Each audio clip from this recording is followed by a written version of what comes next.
Selamat pagi kawan-kawan, perkenalkan saya Wadio, pengelola blog manajemen keuangan.net.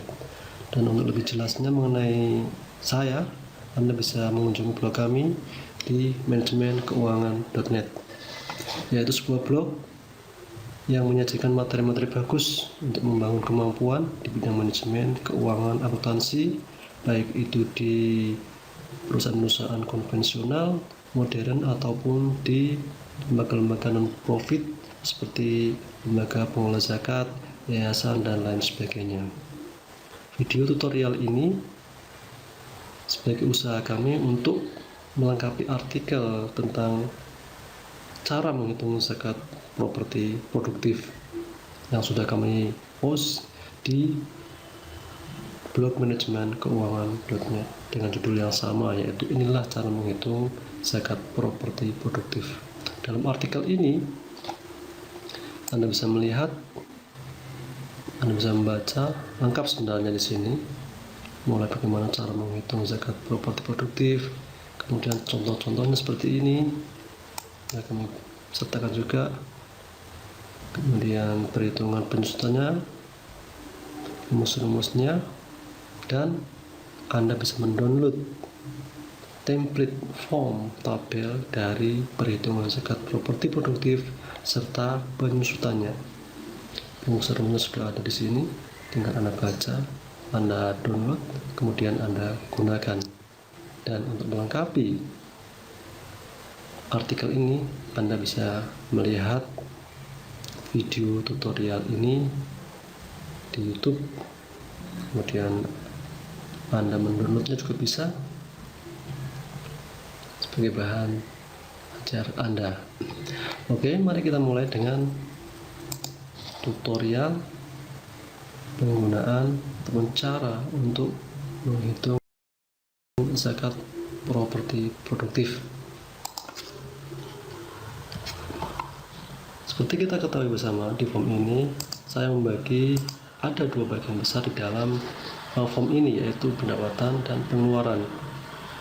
Di item pendapatan ini ada sub-sub item lagi, kita bagi menjadi 3 juga, yaitu di bagian pertama kita akan melist atau mendaftar properti produktif,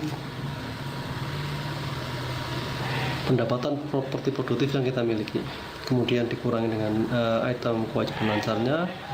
Yang ketiga, item ketiga yaitu depresiasi. Di dalam list pendapatan di sini kita hitung semua pendapatan dari properti produktif yang kita miliki. Misalnya kita memiliki ruko, gudang, rumah kos,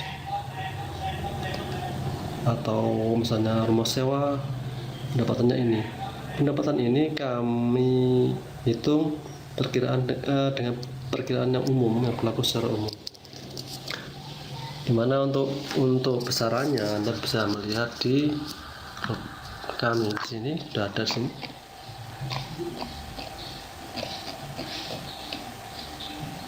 Ya, ini sebagai ilustrasi yang berlaku umum berkaitan dengan nilai pendapatan investasi dari properti produktif adalah sebagai berikut. Misalnya ruko itu besarannya sekitar 9-10% dari harga jual unit. Apartemen itu 7-10% dari harga jual unit. Rumah sewa 3-5% dari harga jual unit. Rumah kos 5-7% dari harga unit.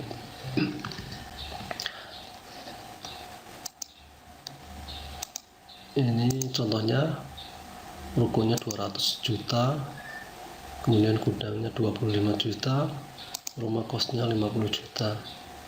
Kewajiban lancar ini kewajiban ataupun hutang yang Anda miliki. Ini sebagai faktor pengurang dari pendapatan. Misalnya saja Anda mempunyai hutang 10 juta, masukkan sekalian.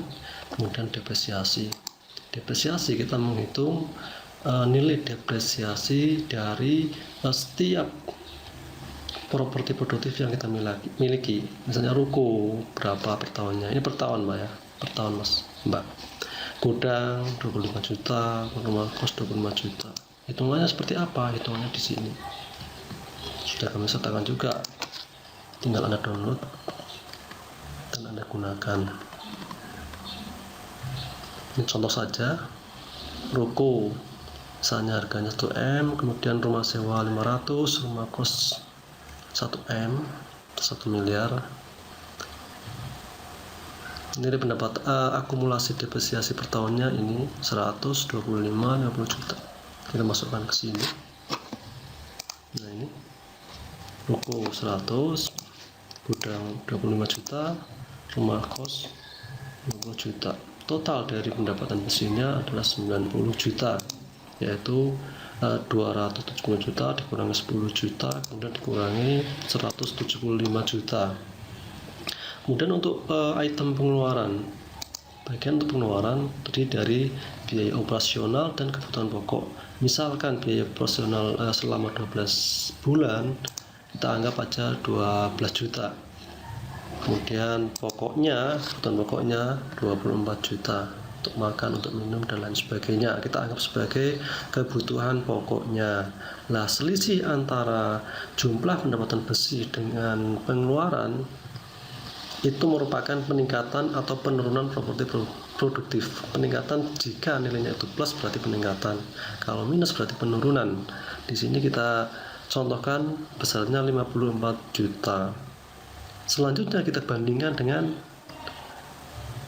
nilai nisab, batas standar dari seorang itu untuk membayar zakat properti produktif. Kita samakan dengan 85 gram emas besarnya. Misalnya harga emas itu saat ini 500.000, berarti kita hitung 500 kalikan 85, 42 juta 500, berarti masih lebih kecil daripada peningkatan properti produktif Anda. Oleh karena itu Anda berkewajiban untuk mengeluarkan zakatnya sebesar 10%-nya, yaitu 5.400.000.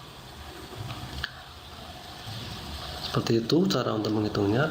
Kemudian untuk melengkapi perhitungan ini kami menyusun tabel perhitungan penyusutan. Kita anggap periode awalnya 30, periode akhir pada periode yang lalu, maksudnya tanggal periode yang lalu. Kita anggap 31 Desember 2014, kemudian periode akhir periode ini berikutnya kita anggap 31 Desember 2016, kemudian asumsi 1 tahunnya terdiri dari 365 hari. Apa yang harus kita lakukan? Kita list semua data properti produktif yang kita miliki atau yang kita hitung.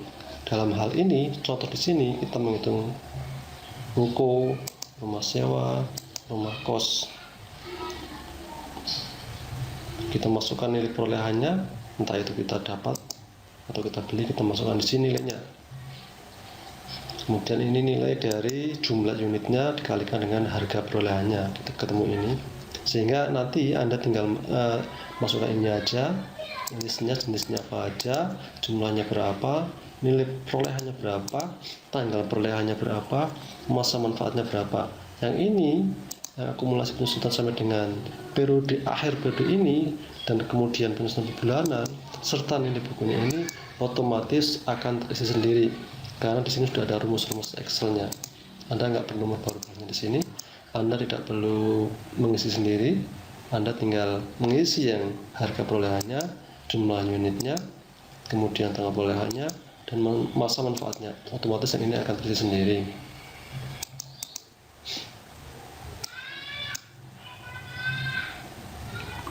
Seperti ini cara menghitung penyusutannya. Kemudian kita masukkan ke sini, ke depresiasi ini. Oke, saya rasa seperti itu dulu cara perhitungan zakat properti produktif. Semoga video tutorial ini bermanfaat, dan apabila ada kesalahannya kami mohon maaf, dan apabila ada manfaatnya mohon sebarkan video tutorial ini. Terima kasih, selamat pagi, dan salam sukses.